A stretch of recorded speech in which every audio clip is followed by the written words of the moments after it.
मैं एक आदर्शवादी व्यक्तित्व हूँ। मैं दुनिया का सबसे महानतम प्रेमी हूँ। मैं अपने प्रेम का बलिदान करते हो। तुम क्या प्रेम को उत्पन्न कर सकते हो जो तुम उसका बलिदान करते हो?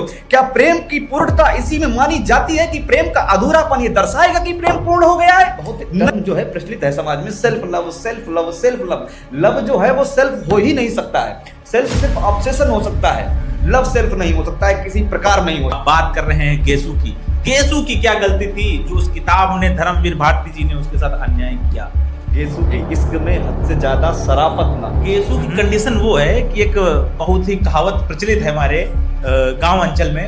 कहते हैं कि खसम न चीन्हे बावरी, कि खसम न चीन्हे बावरी का करत बढ़ाई। तो ये उपन्यास आपका प्रेम का नहीं उपन्यास है, ये उपन्यास दर्द की सबसे त्रासदी का उपन्यास है, ये कायरता का उपन्यास है, ये साहस की कमी का उपन्यास है, या लालच का उपन्यास भी मैं इसको। नई नई नवेली प्रेमिकाएं हैं, वह रील भेजकर अपनी पत्नी से, प्रेमी से कह रही हैं कि देखो ना चंदर कितना प्यार करता था बर्डी से। क्या वो नियंत्रण के लिए बनाई गई। और पम्मी इस स्टोरियोटाइप को तोड़ती हुई दिखाई। एक और सीख क्या मिलती है कि कभी किसी की प्रेम ना साहब, नहीं तो अपना प्रेम सुधा चंदर हो जाता है। ये बताइए कि इस कहानी का गुनहगार है, कहानी का गुनहगार है चंदर या सुधा या सोसाइटी या धर्मवीर भारती खुद? मुझे बताइए इस कहानी का गुनहगार असली था। रात में करीब 3 बजे पढ़ी। भाई साहब मैं बताऊं, मैं इस किताब को पढ़ रहा था जब धीमे धीमे बारिश हो रही थी। हेलो बर्डी, यार चंदर को गोली मार दो। ये मुझसे और बर्दाश्त नहीं हो रहा। मार साले के। दोस्तों, हिंदी साहित्य में एक ऐसी किताब है जिसे पढ़ के आशिक बाल्टी भर भर के रोए। जी हाँ, मैं आज बात कर रहा हूं उसी किताब धर्मवीर भारती की लिखी हुई गुनाहों का देवता। हालांकि मेरे पास ये लिखी हुई उर्दू में किताब है गुनाहों का देवता, क्योंकि भैया हिंदी में पढ़ के हम परेशान हो गए, इसीलिए बात कर रहे हैं हम गुनाहों के देवता की। आज वो सारे प्रश्न पूछेंगे जिससे पढ़कर हर एक पाठक के मन में सवाल आते हैं कि यार ये क्या है। जिस तरीके से उसके कैरेक्टर चंदर, सुधा, बिनती एक एक करके उन पर सब पर बात करेंगे। इस पर बात करने के लिए हमारे साथ हैं आयुष द्विवेदी और मैं अमन श्रीवास्तव। आप सभी का स्वागत करता हूं द इंडिया वाले यूट्यूब चैनल पर। तो सर, तैयार हैं आज की बातचीत के लिए? मुझसे कुछ ना पूछो, मेरा दिमाग खराब है। मैं अम्मा बहन पे आ जाऊंगा किताब पढ़ने के बाद। साला क्या ये क्या है? हम जब देखते हैं चंदर की तरफ, देखो चंदर भाई साहब इतना पढ़ा लिखा, प्रोफेसर बनने जा रहे थे, बन गया था। हाँ वही बन गए थे। इतना पढ़ा लिखा होने के बावजूद वो यार अपनी मोहब्बत को किसी और के हाथों में सौंपाया। मोहब्बत को थोड़े सौंपा है, ये नशेबाज हैं, मोहब्बत थोड़े करते हैं। इन्हें लड़की थोड़े चाहिए थी मोहब्बत, इन्हें स्टेपनी चाहिए थी। इन्हें दुनिया को ये दिखाना भैया हम महान हैं। हम क्या है भैया? महान। जैसे तुम्हें हम छोटी सी एक कहानी सुनाए। कहते हैं कि एक हमारे पड़ोस में एक व्यक्ति थे, उनके पास जाए, उनसे कहें कि भैया आप बहुत महान आदमी हैं, आप इतने ज्ञानवान हैं, इतने कहें नहीं भाई मस्त तो आपके चरणों की धूल हूँ, आपके चरणों का कण हूँ, जो जाए कहें। एक दिन हम उनके पास गए, वो भी हमसे किसी ऐसी अपेक्षा उम्मीद बैठे थे कि ये कहेंगे और मैं कहेंगे कि हम आपके चरणों की धूल हैं। उन्होंने कहा कि साहब हम लोग तो आपके चरणों की धूल। हमने हाँ सही कह रहे हो, आप चरणों की धूल हैं, आप चंदन नहीं है, आप चरणों की धूल ही है। कर लो। कह रही तुम ये क्या बात कर? अरे हमने कहा वही कहा जो आपने कहा। हमने कोई नहीं। इंसान को क्या होता है, महानता का शौक होता है। अरे त्याग कर दिया, अरे बलिदान कर दिया, अरे देवता आदमी है। हमें ये समझ में आता है कि चंदर वो डॉक्टर है जो अपने मरीज को जहर देके कहता है कि यही तुम्हारी भलाई है भैया, खा लो मर जाओ। हम क्या हैं? डॉक्टर नहीं, हम देवता हैं। देवता हैं। अब उसको देवता कहती भी है। एक कहावत याद आती है कि चादर फटे तो फटे, नवाबी न घटे। दरअसल यहाँ चादर जो है वो रिप्लेसमेंट है, वो कान का रिप्लेसमेंट है दोस्तों, बता दें। तो चादर फटे तो फटे लेकिन नवाबी न घटे। तो ये जो है उसकी नवाबी है कि वो अपने आप को, मैं एक आदर्शवादी व्यक्तित्व हूँ, मैं दुनिया का सबसे महानतम प्रेमी हूँ, मैं अपने प्रेम का बलिदान करता। अरे प्रेम का बलिदान करते हो? तुम क्या प्रेम को उत्पन्न कर सकते हो जो तुम उसका बलिदान करते हो? क्या प्रेम की पूर्णता इसी में मानी जाती है कि प्रेम का अधूरापन ये दर्शाएगा कि प्रेम पूर्ण हो गया है? नहीं, हमने इसको आदर्श मान लिया है कि अधूरा प्रेम ही सच्चा प्रेम है। क्या प्रेम को पाना ही प्रेम की सार्थकता नहीं हो सकती है मेरे मित्र? क्या प्रेम को पा लिया जाए? अगर सुधा की जिंदगी बर्बाद करने के बाद, डॉक्टर साहब की जिंदगी बर्बाद करने के साथ, पम्मी की जिंदगी बर्बाद करने के साथ, पम्मी के भाई की भी जिंदगी बर्बाद करता है, अगर वो उसको चाहता तो सही तरीके से पम्मी से विवाह करके भी पालन पोषण दे सकता था। लेकिन इतना सब गोल गोल गोल गोल 7 आदमी की जिंदगी बर्बाद करने के बाद वो खूंटा गाड़ के बैठ जाता है, नाग बन के, कुंडली मार के, विनती की जिंदगी पर। धर्मवीर भारती की जब हम गुनाहों के देवता को देखते हैं साहित्यिक रूप से, तो उन्होंने उपन्यास नहीं लिखा है, उन्होंने कल्ट उपन्यास लिखा है। क्या लिखा है? कल्ट नहीं, कल्ट उपन्यास लिखा है। एक मिनट, हाँ। ये कल्ट कहीं पम्मी के बारे में तो नहीं बात हो रही? मैं का ये बदन सारा पानी में आग लगा। हमें उसी दिन से, भाई तुम मानोगे नहीं, उसी दिन से हमने सुने हालेलुया हालेलुया जय हो पम्मी देवी। आगे बढ़ते हैं कि स्त्री जो है भैया वो नियंत्रण के लिए बनाई गई, और पम्मी इस स्टीरियोटाइप को तोड़ती हुई दिखाई पड़ती है। वह अपने भाई के साथ अपने पति से अलग होने के बाद अकेले रहती है ना, बंदूक लेके रहती है, बंदूक लेके रहती है, और वो स्टीरियोटाइप को जब ये अलग तोड़ते हुए दिखाई पड़ती है तो चंदर आकर्षण की तरह से उस पर आकर्षित तो हो जाता है उसके बदन पर, लेकिन बहुत अधिक समय तक उसको इसलिए नहीं झेल पाता है कि चंदन का जो अपना एक जोन है वह उस जोन से ऊपर उठती हुई वर्तमान समय की आज की आधुनिक जो स्त्री है उसको चुनौती देती वो है। हाँ, उसको समाज की जो असामाजिकता है उसको पम्मी चुनौती देती हुई दिखाई पड़ती है। सुधा कहती है कि चंदर, मैं तुम्हारी आत्मा थी और तुम मेरे शरीर थे। सुधा क्या कहती, शब्दों पर उसके ध्यान देने वाला है कि सुधा कहती है चंदर तुम मेरी आत्मा थे और मैं तुम्हारा शरीर था, फिर भी हम दोनों लोग अलग कैसे हो गए?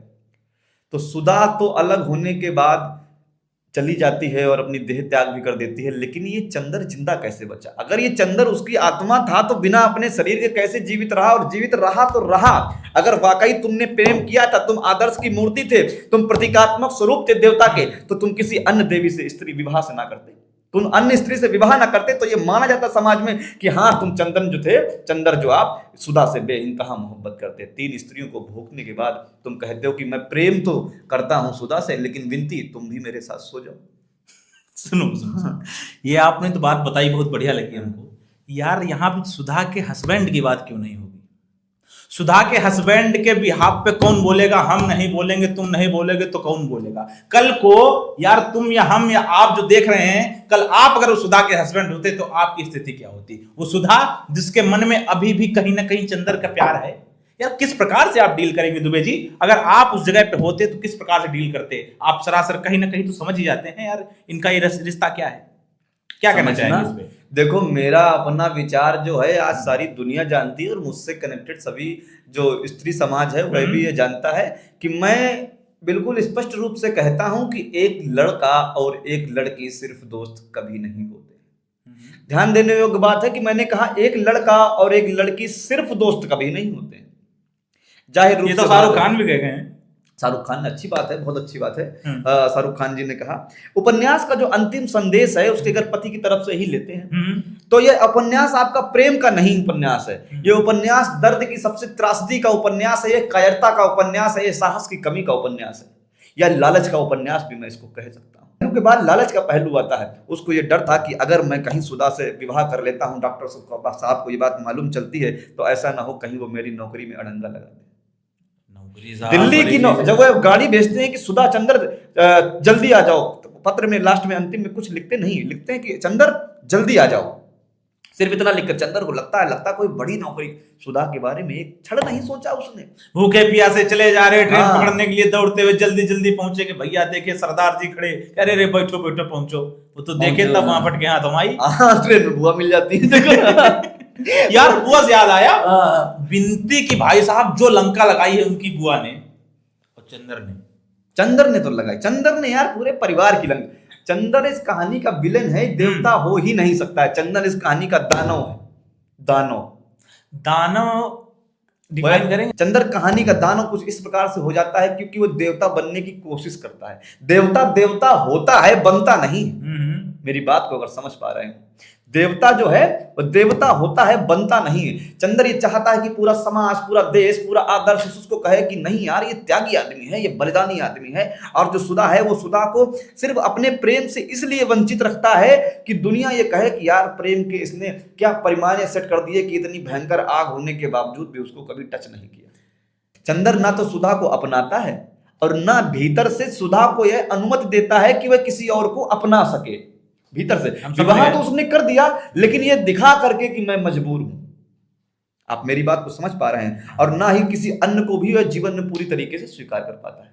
यानी कि 3 लोग की जो जिंदगी है वो इसमें अटकी पड़ी है। ये अगर मुट्ठी को पूरा खोल दे तो सब आजाद हो जाए। उसने ऐसे करके पकड़ रखा है कि तो दोस्तों एक बहुत ही बेहतरीन सा कैरेक्टर है जो इस किताब में कहीं ना कहीं अछूता रह जाता है। मैं बात कर रहा हूं सुधा की दोस्त, सहेली, संगिनी, जो सब कुछ उसे जानती है, उसके बारे में एक एक बात दोनों बैठ के लेट के यूनिवर्सिटी की फील्ड पे बातें करते हैं अपने होने वाले पति के बारे में। आप बात कर रहे हैं गेसु की।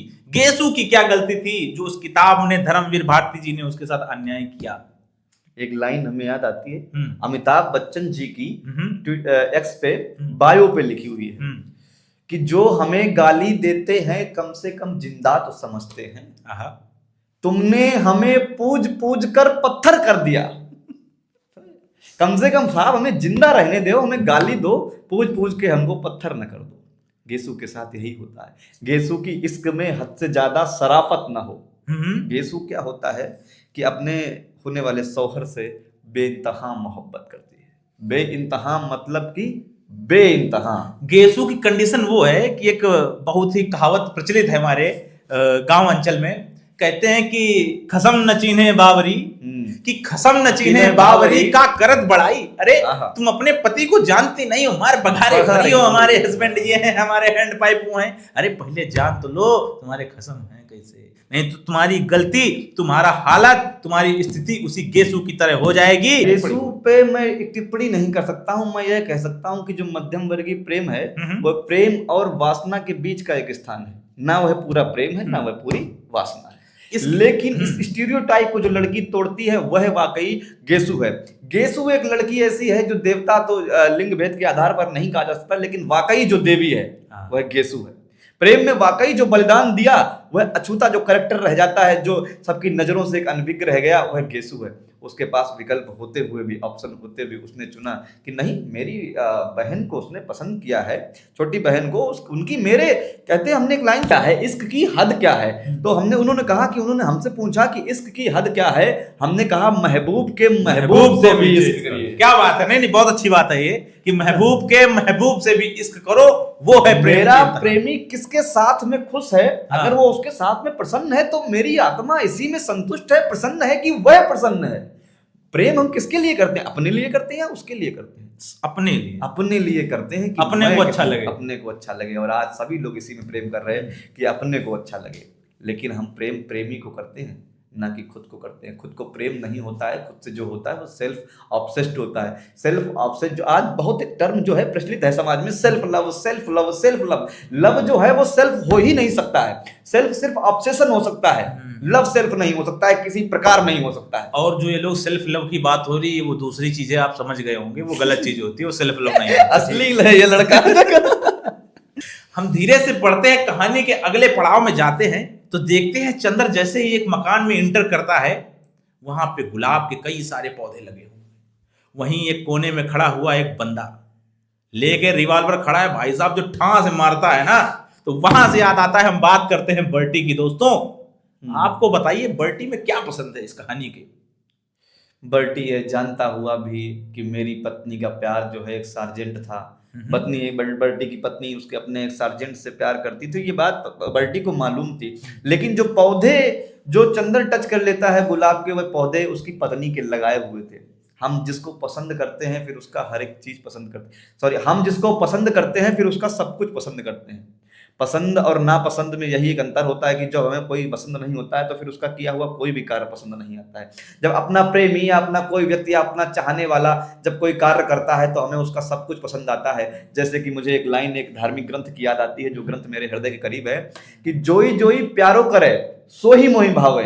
यानी जो भी मेरा प्यारा करे वही मुझे अच्छा लगता है। यही प्रेम है, यही प्रेम है। और प्रेम का वास्तविक स्वरूप बर्टी जो है उसके गुलाब के पौधों को इस तरह संभालता है जैसे कोई अपने बच्चे को संभालता है। क्यों?